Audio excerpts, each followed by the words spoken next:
अस्सलाम वालेकुम स्टूडेंट्स, उम्मीद करता हूँ आप बिल्कुल ठीक ठाक होंगे। हमने जो प्रीवियस पार्ट बनाया था कोऑर्डिनेट ज्योमेट्री का वीडियो में, उसमें हमने दो चीज़ें डिस्कस की थी। Number 1 distance formula, number 2 mid point. आज जो चीज़ें हम डिस्कस करेंगे, एक तो हम इक्वेशन ऑफ लाइन को डिस्कस करेंगे, दूसरा हम ग्रेडियंट को डिस्कस करेंगे। ग्रेडियंट को हम पहले डिस्कस कर लेंगे क्योंकि इक्वेशन ऑफ लाइन का ये पार्ट है। ग्रेडियंट को हम स्लोप भी कहते हैं, स्लोप एम भी कहते हैं, राइज ओवर रन भी कहते हैं। राइज का आपको पता है, राइज हमेशा वर्टिकल चेंज को कहते हैं। राइज हमेशा वर्टिकल चेंज को कहा जाता है, और जो हमारे पास रन होता है वो हमेशा हॉरिजॉन्टल चेंज होता है। तो आपको पता होगा कि हम जो 2D प्लेन बनाते हैं, जिस तरह हमने प्रीवियस वीडियो में बनाया था, हॉरिजॉन्टल चेंज का मतलब है सिर्फ change in x, vertical change का मतलब है change in y. Vertical change को हम चेंज इन वाई भी कह सकते हैं। तो हम इधर जो है राइज की जगह पे हम चेंज इन वाई भी लिख सकते हैं, और रन की जगह पे हम चेंज इन एक्स भी लिख सकते हैं। चेंज इन वाई का मतलब है y2 minus y1, x2 minus x1। ठीक, तो y2 माइनस y1 को आप समझ गए होंगे कि y2 माइनस y1 का मतलब क्या है कि सेकंड पॉइंट में से फर्स्ट पॉइंट माइनस करना है, जो सेकंड कोऑर्डिनेट है x2 उसमें से x1 को सब्ट्रैक्ट करना है। तो ये हम चेंज इन y निकाल लेते हैं। ठीक है जी, आगे समझ। तो इसको हम एक एग्जांपल के ज़रिए भी सॉल्व कर लेते हैं। लेट अज्यूम दो कोऑर्डिनेट्स ले लेते हैं 2, 4, और b जो है, आज की वीडियो में हम दोनों पॉइंट जो हैं वो पॉजिटिव ले रहे हैं ताकि समझ आ जाए। तो हम इसमें चलते हैं आगे। तो लिख रहे हैं a2 4 है, b 5 3 है। आप x1 y1 किसी को भी ले सकते हैं। मैं इस केस में x1 y1 इसको ले रहा हूँ, और x2 y2 इसको ले रहे हैं। ठीक है जी। तो इसका जब हम ग्रेडियंट निकालना चाहेंगे तो क्या करेंगे, 3 माइनस 4, 5 माइनस 2, तो -1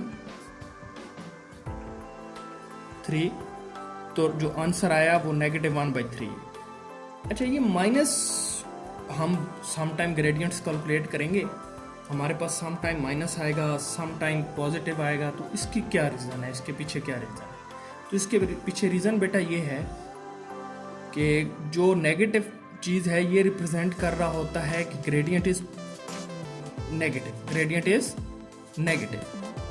क्योंकि बेटा दो बातें हो सकती हैं, या तो ग्रेडियंट पॉजिटिव होगा या ग्रेडियंट नेगेटिव होगा। तो अगर कोई किसी के माइंड में ये क्वेश्चन मौजूद हो कि जो ग्रेडियंट है वो पॉजिटिव कब होता है और नेगेटिव कब होता है, ग्रेडियंट पॉजिटिव कब होता है और नेगेटिव कब होता है, तो हमारे पास पॉसिबिलिटी जो नंबर 1 है वो ये है कि लाइन जो है इस तरह की हो सकती है। सेकंड पॉसिबिलिटी ये है कि लाइन इस तरह की हो सकती है।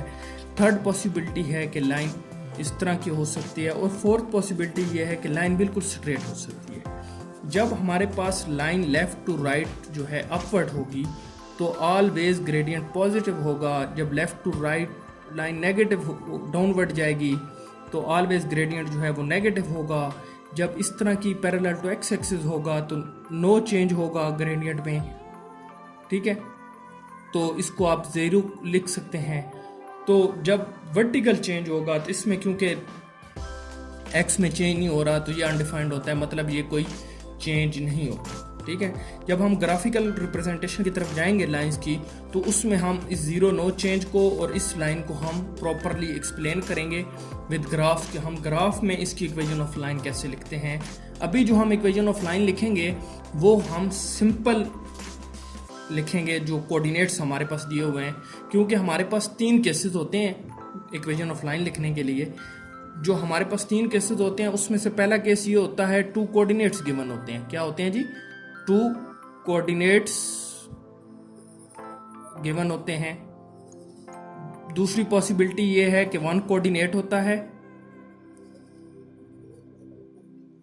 और स्लोप गिवन होती है। ठीक है, ये हमारे पास पॉसिबिलिटीज़ हैं 2, जिनको हम ज़्यादातर हमारी प्रॉब्लम्स में पाई जाती हैं या हमारी प्रॉब्लम्स में जिस तरह की होती हैं। ठीक है, अभी जो हम करेंगे टॉपिक हमारा वो ये है कि हम एक प्रॉब्लम सॉल्व करेंगे इक्वेशन ऑफ लाइन लिखने के लिए। तो आप लोगों को पता भी होगा, अगर नहीं भी पता तो इक्वेशन ऑफ लाइन में आपको लिख देता हूँ। उसका जनरल फार्मूला है y = mx + c। ये इक्वेशन ऑफ लाइन का जनरल फार्मूला है। जब भी कोई लाइन होगी तो उसका फार्मूला ये होगा। आपने यहाँ देखेंगे कि x की पावर 1 होगी। x की पावर 1 क्या रिप्रेजेंट करती है? जब हम वैसे मैथ्स पढ़ते हैं तो x की पावर 1 रिप्रेजेंट करती है कि ये एक लीनियर टर्म है, एक लीनियर इक्वेशन है। तो इसका मतलब है क्योंकि लाइन भी एक स्ट्रेट लाइन होती है इसीलिए इसकी पावर भी 1 होती है, कभी पावर 2 नहीं होती। ठीक, तो इसमें अभी हमने m निकाल लिया, स्लोप m किसको कहते हैं? स्लोप को। अभी जो हमने 2 कोऑर्डिनेट्स लिए हमने उनकी स्लोप कैलकुलेट कर ली। c जो है इसको हम y इंटरसेप्ट बोलते हैं।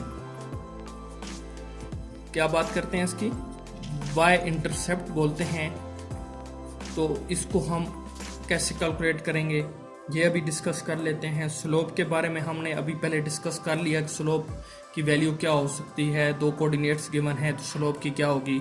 अभी जो हम केस कर रहे हैं वो ये वाला कर रहे हैं कि 2 कोऑर्डिनेट्स अगर गिवन हो तो उससे हम इक्वेशन ऑफ लाइन कैसे बनाएंगे। स्लोप हम ऑलरेडी कैलकुलेट कर चुके हैं, अभी y इंटरसेप्ट कैलकुलेट करना चाहेंगे। तो हमें पता है हम कोई भी इन 2 कोऑर्डिनेट्स में से हम कोई भी कोऑर्डिनेट ले लेते हैं। तो अभी हम या ये ले लेते हैं या ये ले लेते हैं, आपकी चॉइस है। लेकिन मैं अभी इस केस में ये वाली वैल्यू ले रहा हूँ, ठीक है। तो हम जो है इसी वैल्यू के हिसाब से तो हम पुट करेंगे। y की वैल्यू जो है हमारे पास इसी को, क्योंकि हमने जो कोऑर्डिनेट्स लिए हैं वो 5,3 है, y की वैल्यू 3 है, m की वैल्यू हमने कैलकुलेट की थी -1/3 है, x की वैल्यू 5 है प्लस c है। क्योंकि c की वैल्यू ढूंढना चाह रहे हैं तो हम इसको मज़ीद सॉल्व करना शुरू करेंगे। जब हम इसको सॉल्व करेंगे तो हमारे पास जो आंसर आएगा c की वैल्यू वो ये होगी। आप इसको सॉल्व कर लेंगे, मैं डायरेक्टली लिख रहा हूँ यहाँ पे आंसर, ठीक है। ये c की वैल्यू है। जब हम इसकी इक्वेशन ऑफ लाइन लिखेंगे तो हम जो है क्या वैल्यूज पुट करेंगे। हम इक्वेशन ऑफ लाइन इसी पेज के ऊपर यहाँ पे लिख लेते हैं।